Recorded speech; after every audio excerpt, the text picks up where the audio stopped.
de alabanza y adoración. ¿Cuántos no les escucho? Yo creo que hay algo muy especial cuando uno decide adorar al Señor, cuando uno decide alabar al Señor. Algo grande de parte de Dios viene sobre la vida de uno. Algo poderoso se da. Y hemos estado teniendo un tiempo muy bueno. El Señor nos ha estado ministrando a través de la palabra durante este mes de primicias. Hemos aprendido muchos principios bíblicos.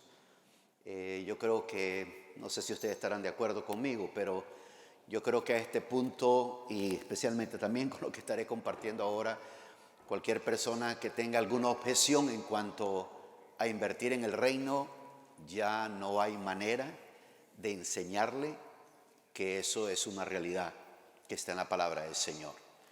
Creo que Dios ha sido bueno, hemos aprendido mucho, pero mucho. Y digo hemos aprendido porque al estudiar la palabra en todos los puntos y los temas que hemos tratado, el Señor ministra mucho en mi vida, ¿no? Porque uno como predicador, la palabra le ministra a uno primero, la enseñanza le da a uno primero, viene sobre la vida de uno de una manera muy especial. Hemos visto que Dios tiene un plan completo para nuestra vida y ese plan también incluye nuestro dinero, nuestros recursos, nuestras finanzas. Hemos visto también de que hay elementos esenciales que nosotros debemos de llevar a cabo para encontrar el plan de Dios sobre nuestra vida. Hablamos acerca de entregarnos sin reserva al Señor, a su servicio. Hablamos de aprender a pensar de la manera de Dios. Si nosotros mantuviéramos consistentemente este espíritu, esta actitud, este sentir que tenemos en nuestra vida en este momento, esta iglesia al final de año tendríamos este lugar lleno si nosotros tenemos esa actitud, la actitud de servir al Señor. Vimos de que el plan de Dios para nuestra vida, de acuerdo a la tercera carta de Juan, se resume en una palabra: prosperidad. Dice: amado, anhelo, quiero, deseo que seas prosperado en todo, así como prospera tu alma, y que tengas buena salud. Vimos ahí que Dios quiere que nuestra alma prospere, que nuestro cuerpo esté sano y que nosotros estemos prósperos, que tengamos finanzas, que tengamos recursos en nuestra vida. Aprendimos también que nuestra actitud hacia el dinero revela nuestra actitud hacia Dios. Aprendimos también de la importancia de ofrecernos nosotros primeramente al Señor. Una vez que uno se da primeramente al Señor, dice que los de esta iglesia de la cual habla el apóstol Pablo a los Corintios, dice que la razón por la cual dieron como dieron, la razón por la cual fueron un testimonio, que en su profunda pobreza, dice que dieron más allá de sus posibilidades. ¿Cuál era el secreto de ellos? Se habían dado a Dios primero. Cuando uno se da a Dios primero, todo lo demás ya es secundario. ¿Cuántos dicen amén a eso? También vimos de que Dios quiere que miremos el dinero como algo santo, algo con lo cual nosotros podemos ofrecer a Él en adoración. No solamente adoramos a Dios con nuestras palabras, con nuestras acciones, pero también con nuestros recursos. Y hoy voy a tratar con ustedes el tema para terminar este mes de primicias, aunque recuerde algo, y lo vamos a leer en la palabra: si la primera parte es santa, todo lo demás es santo. Si lo primero se santifica, todo lo demás queda santificado. Y vamos a ver ese principio en la palabra de cómo poner a Dios primero. Vamos a leer varios versículos bíblicos, de los cuales estamos familiarizados. Y al final de esta enseñanza vamos a estar teniendo un tiempo profético. Envié, por si no viste el mensaje, tienes tiempo todavía de prepararlo, de que puedas escribir en un papel aquello en lo cual deseas o declaras que Dios intervenga en tu vida. Puede ser algo financiero, puede ser algo físico, puede ser algo emocional, puede ser algo espiritual, puede ser que necesitas ver puertas abiertas en tu vida, puede ser que necesitas ver que un milagro se lleve a cabo en tu vida, necesitas sanidad emocional, necesitas sanidad física, necesitas sanidad financiera, necesitas puertas abiertas. Cualquiera que sea tu situación, tienes que hacer una declaración profética para que aquello venga sobre la vida de uno. Y durante todo el tiempo, todo el año, vas a estar regando esa declaración profética, y yo les aseguro que muchos en este ministerio comenzarán a ver cosechas a corto plazo, a mediano plazo y a largo plazo. Amén. ¿Cuántos queremos experimentar todo ese tipo de cosecha? A corto plazo, a mediano plazo y a largo plazo, porque esas son las cosechas que Dios tiene preparado para cada uno de nosotros. Vamos a ver entonces en el libro de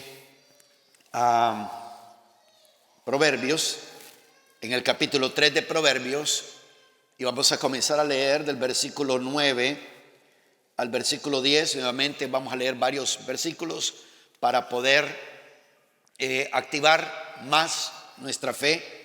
Proverbios 3, del 9 al 10 dice: honra al Señor con tus bienes y con las primicias de todos tus frutos. Diga conmigo: todos mis frutos. Dice: honra al Señor con tus bienes y con las primicias de todos tus frutos. Mira el versículo 10. Entonces, diga fuertemente: entonces. La palabra entonces ahí está indicando que lo primero que se hizo ahora procede a esto. Entonces tus graneros se llenarán con abundancia y tus lagares rebosarán de mosto. ¿Cuánto dan gloria a Dios por eso? Romanos capítulo 11, versículo 16. Romanos 11, versículo 16. El apóstol Pablo está hablando de un principio aquí muy importante. No voy a entrar yo en detalle en todo lo que él está hablando ahí, porque entonces me saldría del tema. Pero dice el versículo 16: y si el primer pedazo de masa es santo, también lo es toda la masa. Y si la raíz es santa, también lo son las ramas. Cuando tú estás dándolo primero a Dios, lo que tú le estás diciendo al Señor: quiero que todo lo demás, Señor, se santifique. Quiero que todo lo demás, Señor, tenga un beneficio sobre mi vida, sobre mi familia, sobre el ministerio, sobre todo aquello, Señor, a lo cual tú me has llamado. Jeremías capítulo 17, Jeremías 17, versículo 7 al versículo 8. Jeremías 17. Estos dos versículos están antes del versículo más engañoso que todo es el corazón y sin remedio. Pero noten ustedes lo que dice lo primero. Versículo 7. Bendito es el hombre que confía en el Señor, cuya confianza es el Señor. Lo pueden leer conmigo fuertemente el versículo 7. ¿Listos? 1, 2, 3. Bendito es el hombre que confía en el Señor, cuya confianza es el Señor. Versículo 8. Nuevamente, el 8 habla de lo que precede a la persona que se mueve. ¿De qué manera? Diciendo: bendito es el hombre, bendita es la persona que confía en el Señor, cuya confianza es el Señor. Dice el versículo 8: será como árbol plantado junto al agua, que extiende sus raíces junto a la corriente. No temerá cuando venga el calor, y sus hojas estarán verdes. En año de sequía no se angustiará ni cesará de dar fruto. Aleluya, aleluya, aleluya. Dice aquí claramente que extiende sus raíces junto a la corriente, no temerá cuando venga el calor y sus hojas estarán verdes. En año de sequía no se angustiará ni cesará de dar fruto. A la persona que confía en el Señor, ni el calor, ni la angustia, ni la sequía va a detener que esa persona esté dando fruto. ¿Cuál es la clave? Tiene su confianza puesta en el Señor. Parte de sembrar, parte de invertir en el reino de Dios, es que uno tiene que tener el conocimiento correcto y adecuado acerca de sembrar, acerca del dar. ¿Cómo una persona puede poner a Dios primero en el manejo de su dinero? Porque alguien puede decir, Dios es primero. La Biblia dice, amarás al Señor tu Dios con todo tu corazón, con toda tu mente, con todas tus fuerzas, con toda tu alma. Dice, vas a amar al Señor. En otras palabras, vas a poner a Dios primero. Y poner a Dios primero significa que Él tiene la preeminencia en todo. Y las finanzas no son la excepción. A través de los años yo he escuchado diferentes cosas en relación al diezmar. Algunas personas dicen el diezmo es del Antiguo Testamento, es de la ley. Otros dicen ya en el Nuevo Testamento no se menciona nada acerca del diezmar, solo dice que hay que ofrendar, solo dice que hay que apartar algo. Otras personas, otros ministerios aseguran que el diezmo ya no se debe de practicar, que eso era parte de la ley de Moisés. Posiblemente a algunos eso les puede como alegrar y decir, gloria a Dios, yo tenía razón.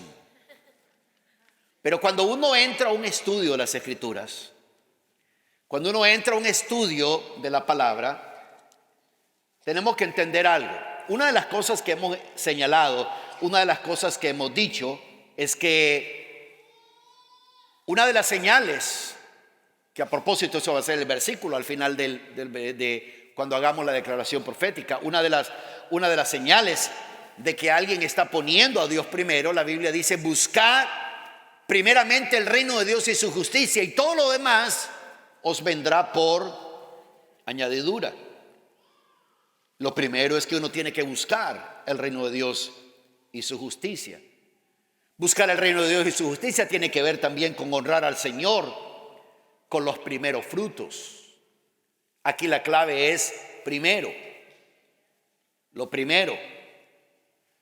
Cada vez que recibo recursos financieros, pienso en lo primero, que es darle a Dios. Eso lo practica mi esposa, eso lo practico yo. Darle a Dios.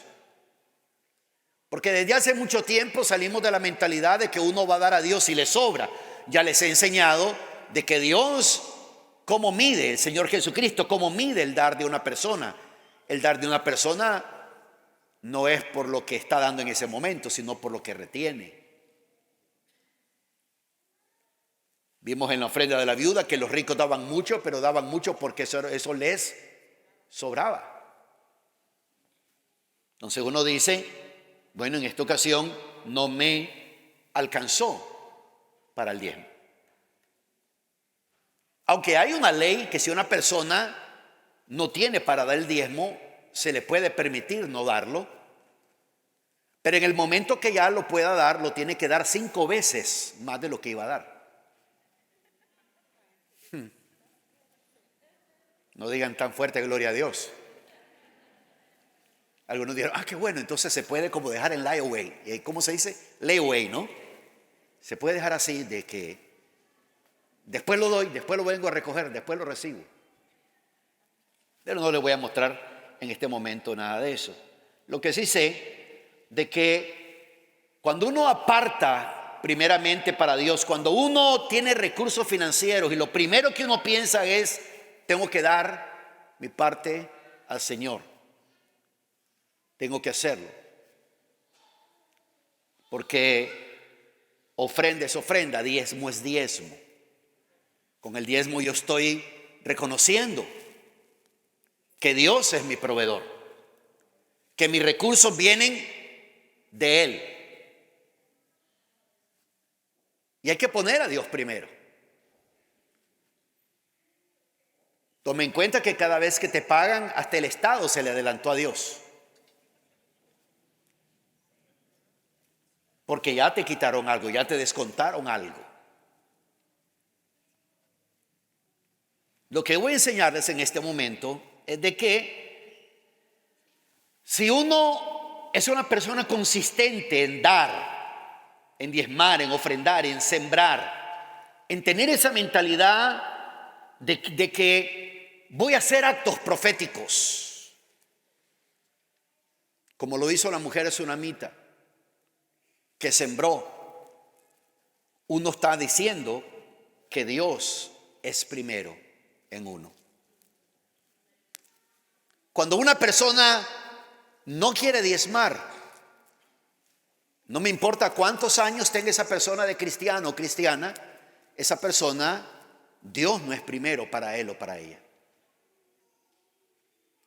Y si se encuentran ustedes a alguien que está orando para ver si diezma, díganle, usted está equivocado. Es que a veces la gente se pone como cuando les conviene bien espirituales. Voy a orar a ver qué Dios me dice. Dígale al IRS que está orando para ver si le paga los impuestos. A ver qué le dicen. A veces le dicen, no se preocupe, aquí le esperamos. Ahí nos dice a ver qué Dios le dice. ¿No? Pero con las cosas de Dios algunos se ponen como un tanto inteligentes. Cuando uno está poniendo a Dios primero y no al dinero, uno es liberado de la idolatría. Porque la raíz de todos los males es el amor al dinero. Todo lo que está pasando en el mundo, todo lo que pasa en los Estados Unidos, leyes, situaciones y todo eso, se resume en una cosa: amor al dinero.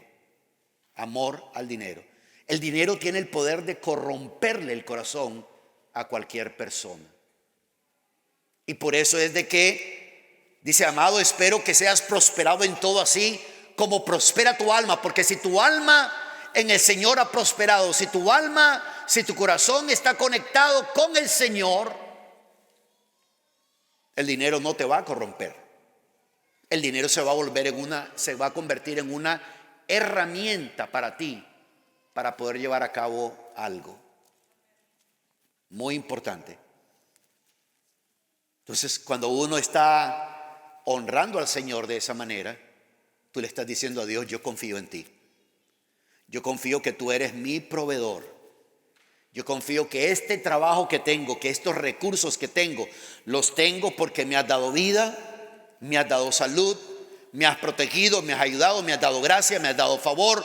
Y por lo tanto lo que yo tengo, porque el concepto es: lo que recibimos de tu mano, eso te damos.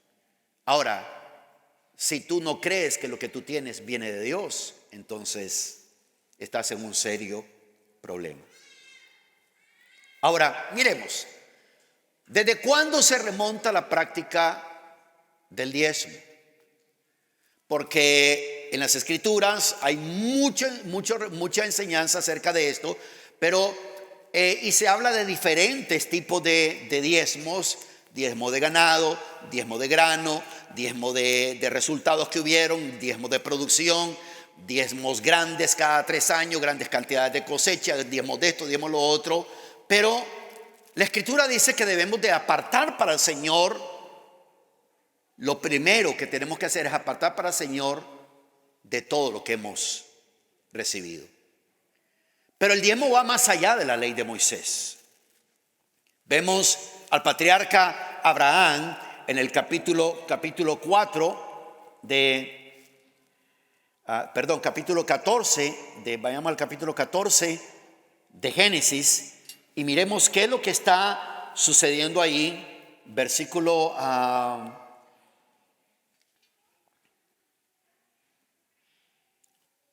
17.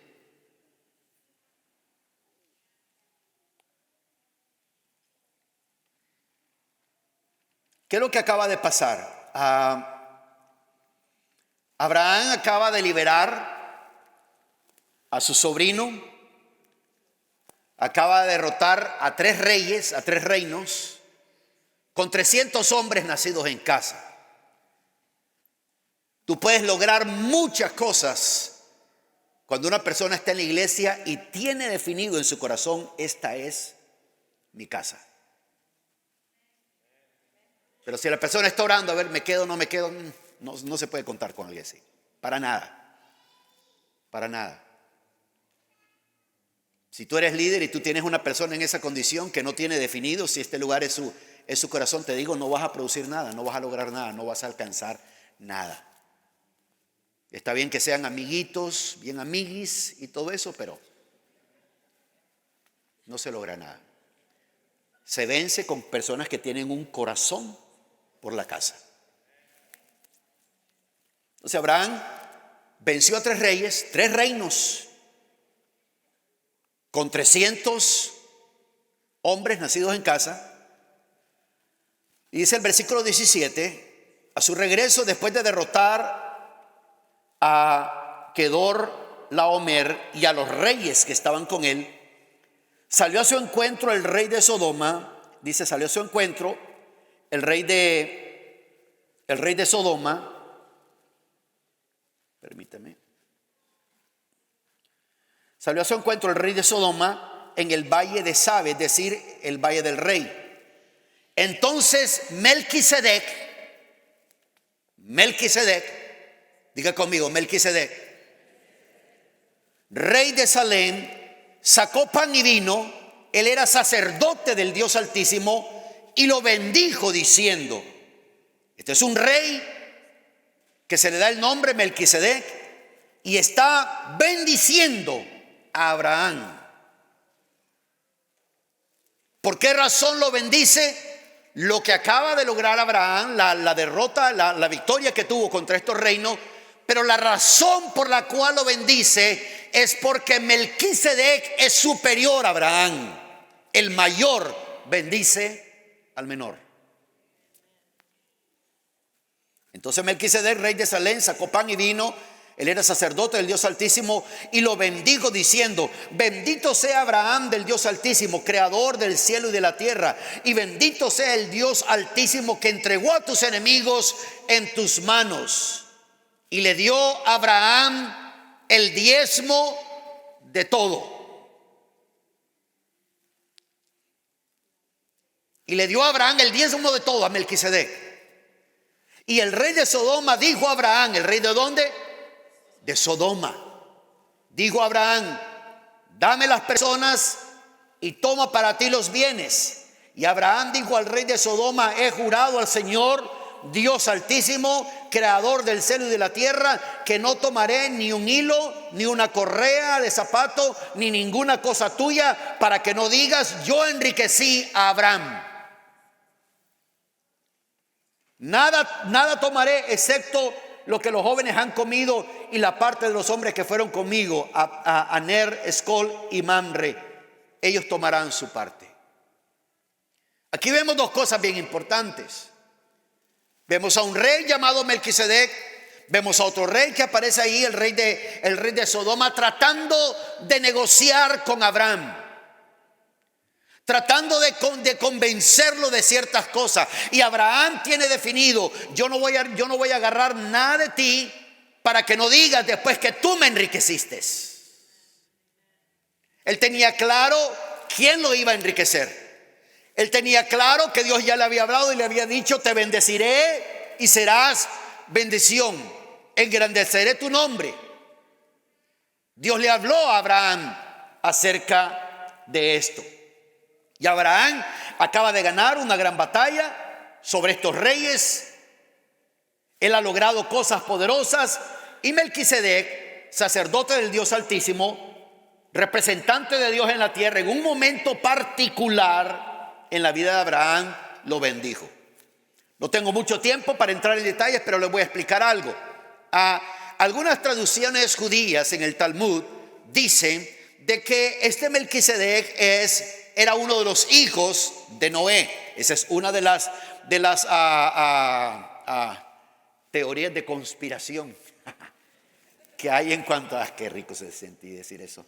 Que es una de las teorías que había al respecto de eso, de que es uno de los hijos de Noé. Otros dicen de que es Jesús mismo que se le apareció a Abraham.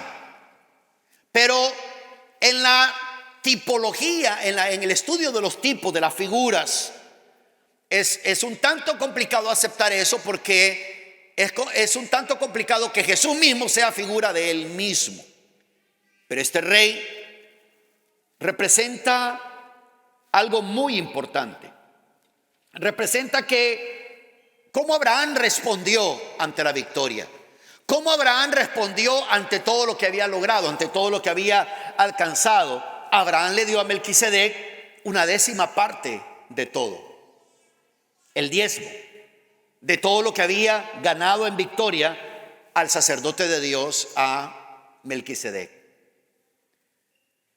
En el Nuevo Testamento, en Romanos capítulo 4, Romanos capítulo 4, versículos 11 al versículo 12, dice de esta manera, en referencia a Abraham: y recibió la señal de la circuncisión como sello de la justicia de la fe que tenía mientras aún era incircunciso.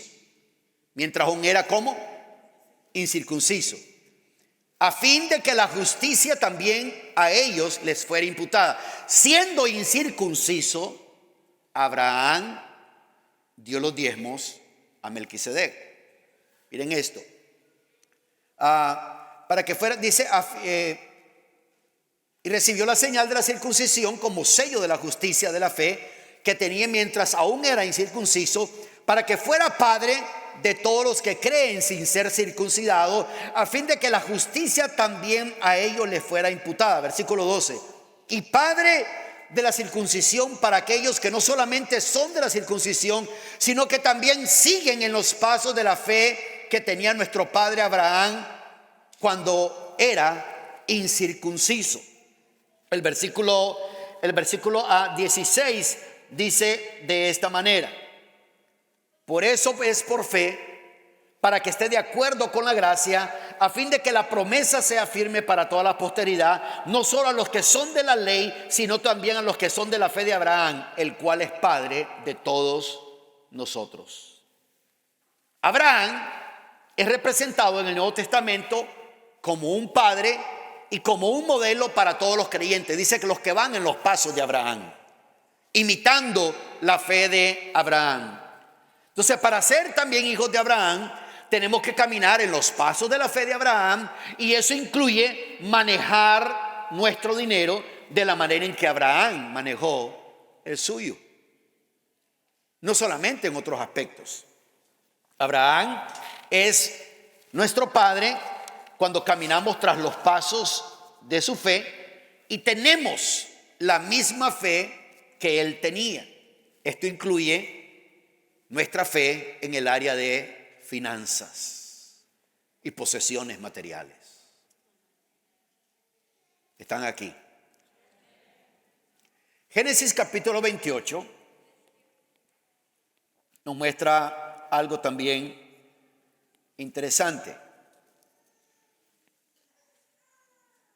Del versículo 20 al versículo 22 dice de esta manera: entonces hizo Jacob un voto diciendo, ¿qué es lo que hizo Jacob?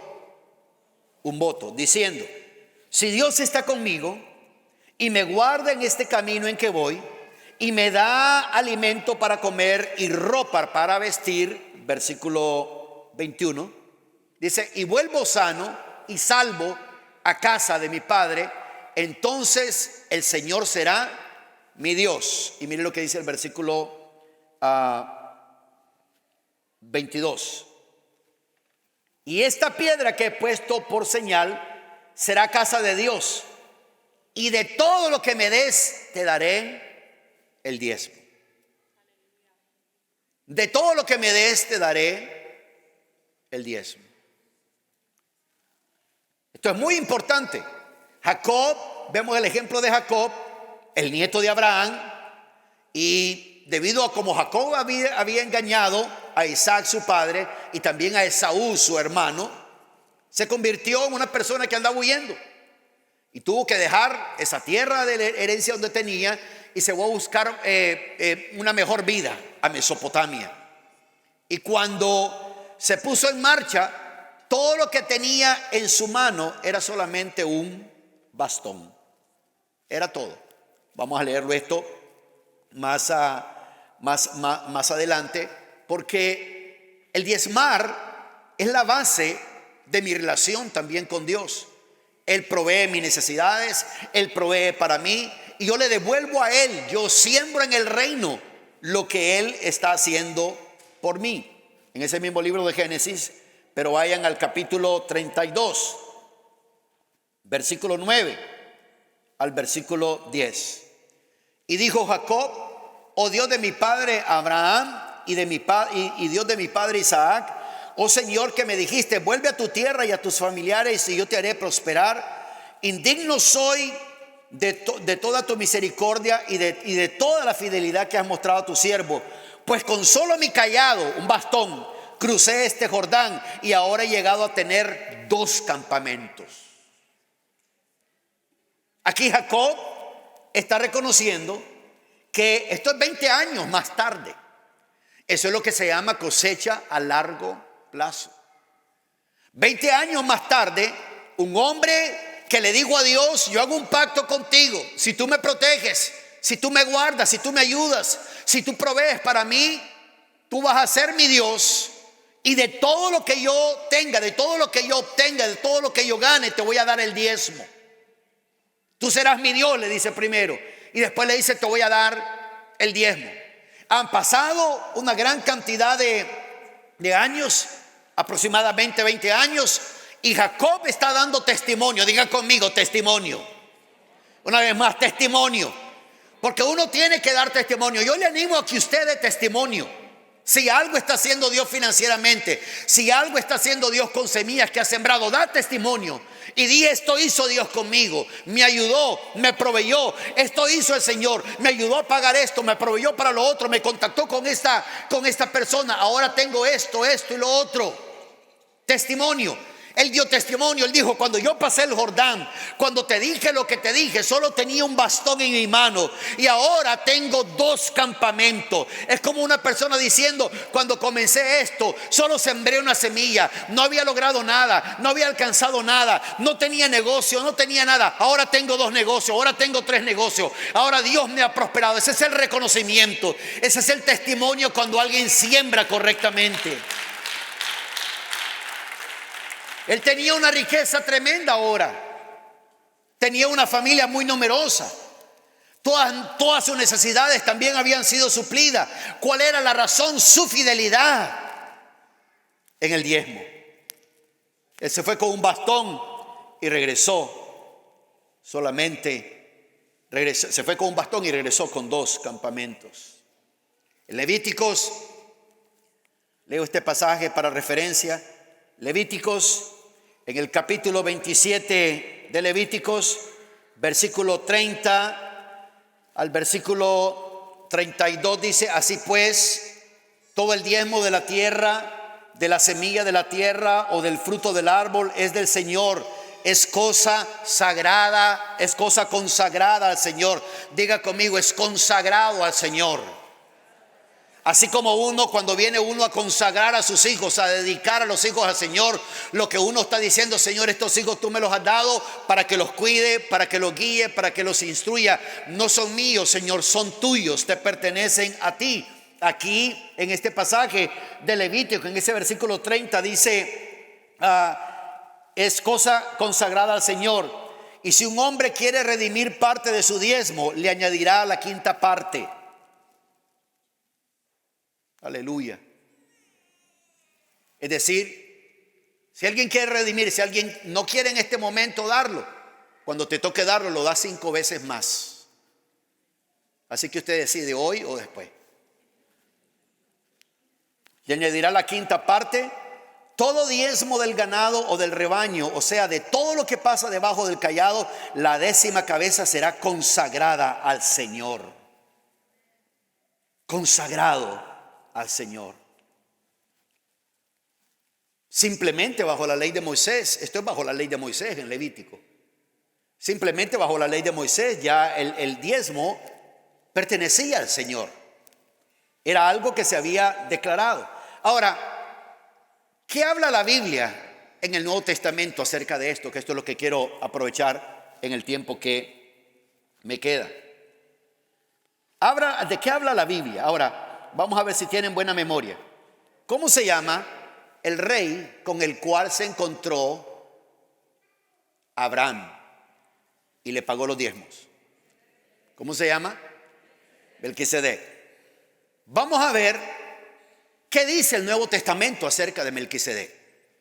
Y aquí algo muy importante. Yo le animo e instruyo a todas las personas que están en lo que tiene que ver con alabanza, con ministerio de alabanza, de que aunque en el sacerdocio arónico hay mucho principio en cuanto a alabanza y adoración, en realidad nosotros no somos del ministerio arónico, nosotros somos del ministerio de Melquisedec. No pertenecemos al sacerdocio de Aarón, pertenecemos al sacerdocio de Melquisedec. Y se lo voy a probar con la Biblia. Hebreos 6, versículo 19 al 20. Está hablando de nuestro Señor Jesucristo. Dice: la cual tenemos como ancla. O sea, son las promesas de Dios. Diga: las promesas de Dios son un ancla para mí. ¿Qué significa esto? Que en el momento de tormenta tú te vas a mantener. En el momento de tormenta, en el momento de dificultades, no vas a ser sacudido. Alguien puede decir fuertemente: en medio de la tormenta no seré sacudido. Alguien lo puede decir fuertemente: en medio de la tormenta no seré sacudido. Porque las promesas de Dios son como un ancla.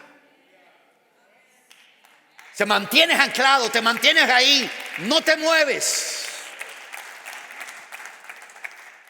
Dice la palabra en ese versículo 19: lo cual tenemos como ancla del alma una esperanza segura y firme y que penetra hasta detrás del velo, donde Jesús entró, aleluya, donde Jesús entró por nosotros como precursor, hecho según el orden de Melquisedec, sumo sacerdote para siempre.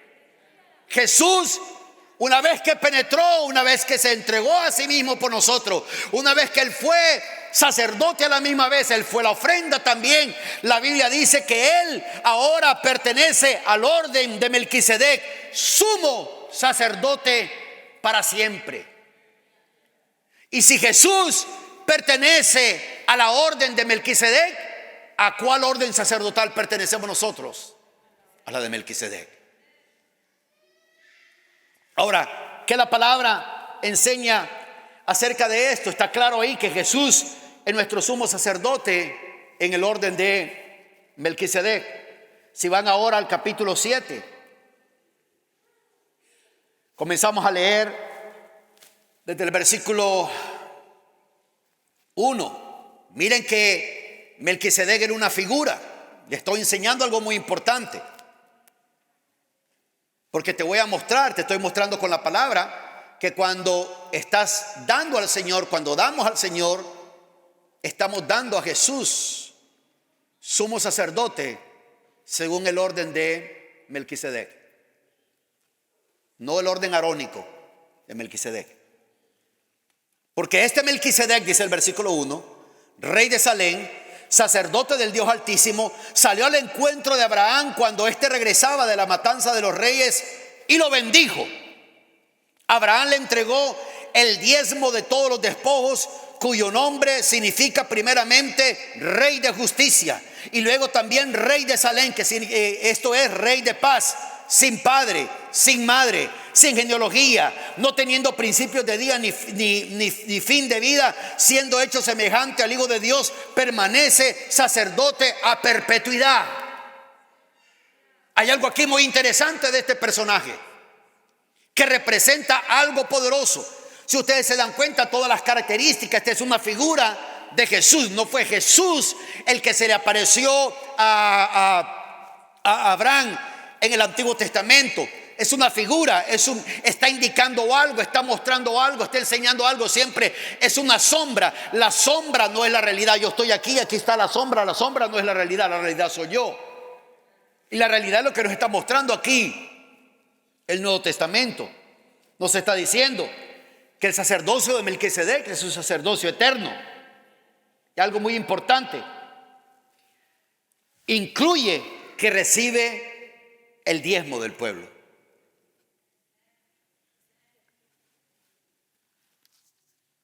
Ahora, por favor, lo digo para evitar cualquier malentendido, cualquier chismología por ahí. No estoy diciendo que a mí me vas a dar los diezmos. Que quede grabado. Los diezmos se invierten en el ministerio, en la obra de Dios, para que el ministerio salga adelante, para que el ministerio camine, siga adelante.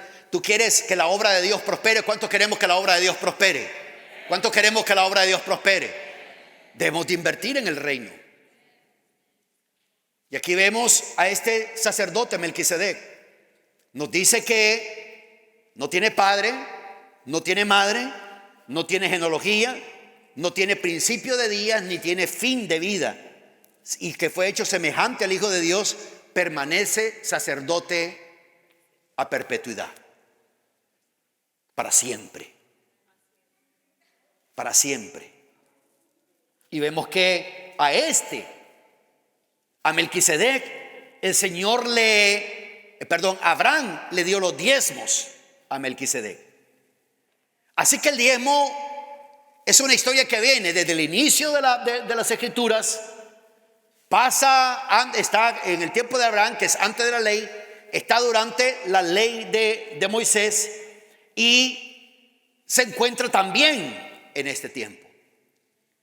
Porque esta es la cosa, no tengo mucho tiempo para esto, pero si el sacerdocio en este momento es efectivo, en este momento está vigente, significa que mientras el sacerdocio está vigente, el pueblo que alcanza victoria, que reconoce que Dios está proveyendo para su vida, que reconoce que Dios le está dando, paga los diezmos. Y cuando digo paga, no es algo forzado, no es algo obligado, sino que simple y sencillamente quien ama da, quien ama invierte, quien ama verdaderamente, por eso un corazón por la casa. El que ama da, el que ama invierte, el que no ama no da absolutamente nada. Cuando apartamos nuestra primera décima parte, cuando ofrecemos a Jesús nuestros diezmos, estamos reconociendo que Él es nuestro sacerdote según el orden de Melquisedec. Dice el versículo 4: considerad pues la grandeza, dice. Considerad pues, permíteme aquí, quiero marcar algo. Considerad, dice, pues la grandeza de este hombre a quien Abraham, el patriarca, dio el diezmo de lo mejor del botín. Considerad, diga conmigo, considerar. O sea, considerar significa me pongo a pensar, me pongo a meditar o digo, oh sí, esta persona es mayor. Abraham era un patriarca. Abraham era un hombre de fe. Sin embargo, cuando él vio a Melquisedec y Melquisedec lo bendijo de una manera muy especial, él dio el diezmo de todo. Porque él reconoce que el mayor bendice al menor. Uno tiene que reconocer, por ejemplo, yo solo puedo ser pastor de la gente que me ve como pastor. Yo solo puedo pastorear a la persona que se deja pastorear. Si alguien no se deja pastorear, no soy su pastor.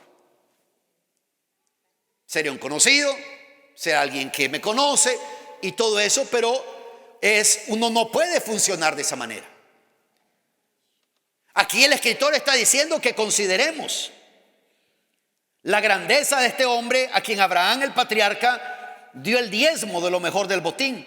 Y dice, y en verdad los de los hijos de Leví que reciben el oficio de sacerdote tienen mandamiento en la ley de recoger el diezmo. Ahora nos está hablando de la ley, mandamiento en la ley de recoger el diezmo del pueblo, es decir, de sus hermanos, aunque estos son descendientes de Abraham. Pero aquel cuya genealogía no viene de ellos recibió el diezmo de Abraham y bendijo al que tenía las promesas. Hoy vamos a bendecir a cada persona que piensa que tiene promesas de parte de Dios sobre su vida. Y recibió el diezmo, dice Abraham, y bendijo al que tenía las promesas, y sin discusión alguna. Es decir, no hay ni que meditar, no hay que argumentar, no hay que hablar nada de esto. Dice, sí, sin discusión alguna, el menor es bendecido por el mayor. Abraham sabía que él era menor que Melquisedec. Aquí ciertamente hombres mortales reciben el diezmo, pero allí lo recibe uno de quien se da testimonio de que vive.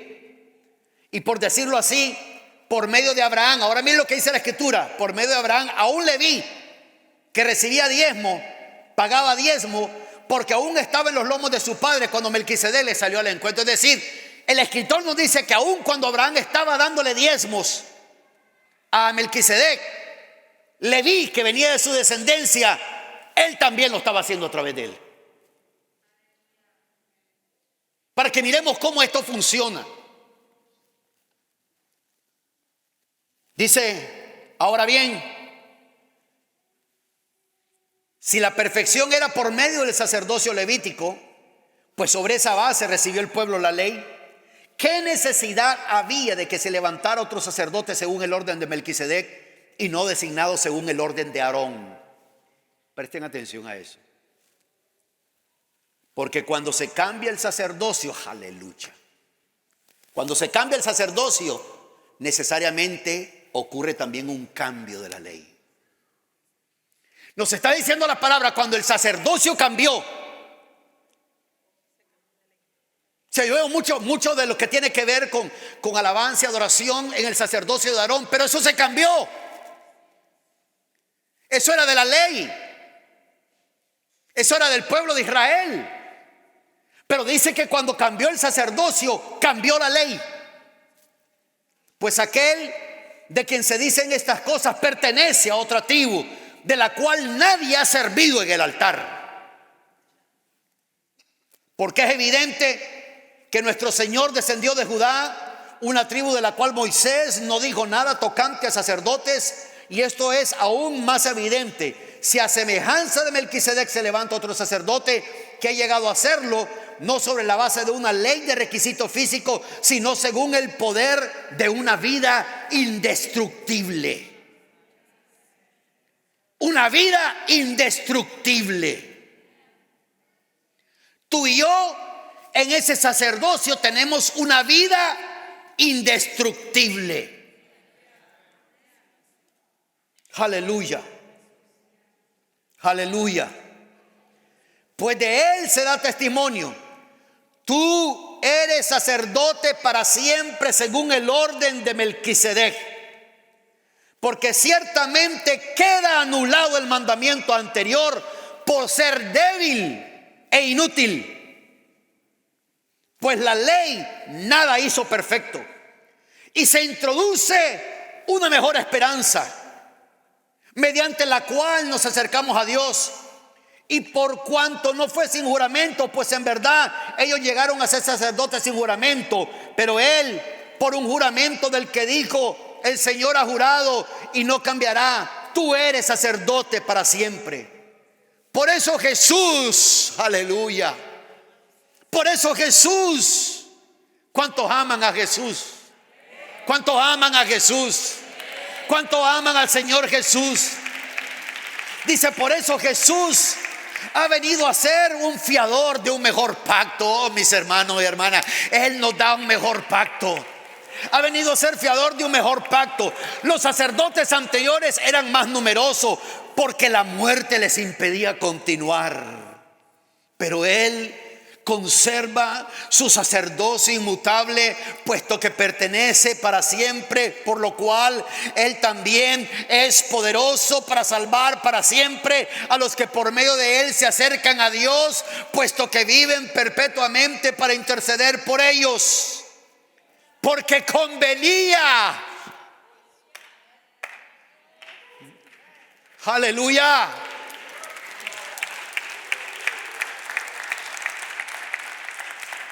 porque convenía. Dile a unas 3 personas: convenía, nos convenía esto. Díselo, nos convenía esto.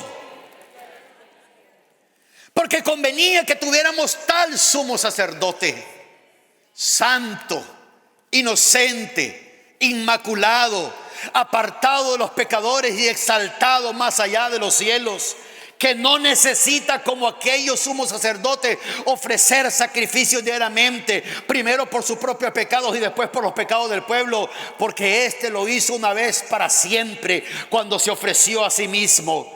Porque la ley designa como sumos sacerdotes a hombres débiles, pero la palabra del juramento que vino después de la ley designa al Hijo de Dios hecho perfecto para siempre.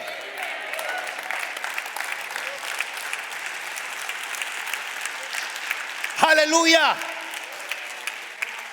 Algunos no sabían cuán emocionante era hablar de dinero y saber que Jesús, nuestro sumo sacerdote, según el orden de Melquisedec. Por eso la palabra dice que ahora podemos entrar confiadamente al trono de la gracia para recibir socorro en el momento oportuno. Podemos entrar confiadamente, sin timidez, sin temor, confiadamente, porque sabes que Él va a actuar a favor tuyo. Pero tienes que reconocer que Él es sacerdote para siempre, según el orden de Melquisedec. Claro, hay personas que pueden agarrar otros textos bíblicos y decir: mire, la ley dice esto era para la ley, esto y lo otro. Pero yo no estoy hablando de ley aquí. Estoy hablando de un sacerdocio nuevo que se ha presentado, el cual está efectivo, el cual no terminará. Nuestro sumo sacerdote no va a morir. Él vive para siempre. Él es el principio y el fin. Él es el alfa y el omega. Él es el Dios todopoderoso. Él no va a caducar. Él no tiene fecha de expiación, nada de expiración. No tiene nada de eso. Él es sumo sacerdote para siempre. Para siempre. Para siempre. Abraham, después de la batalla, después de la victoria, recibió bendición. ¿Cómo reaccionó él ante la bendición de Melquisedec? Le dio el diezmo de todo. De eso se trata esto. De eso se trata, de que uno, invirtiendo financieramente en el reino, uno está reconociendo: Jesús, mi inocente Jesús, mi Jesús inmaculado, sin pecado, mi Jesús santo, sacerdote para siempre, según el orden de Melquisedec, invierto en tu reino. Denle un aplauso fuerte al Señor.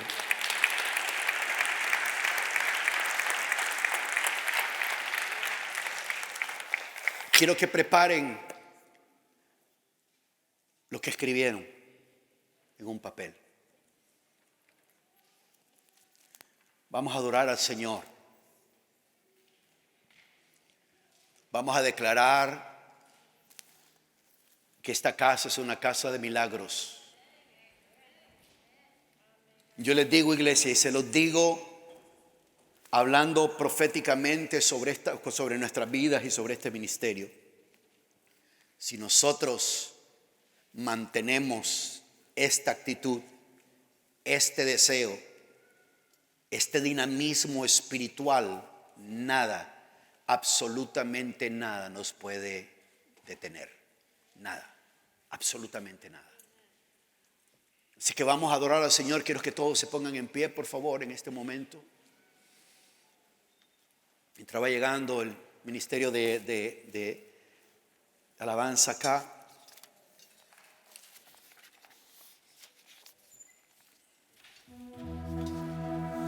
Espero que hayamos recibido algo de instrucción con esta palabra.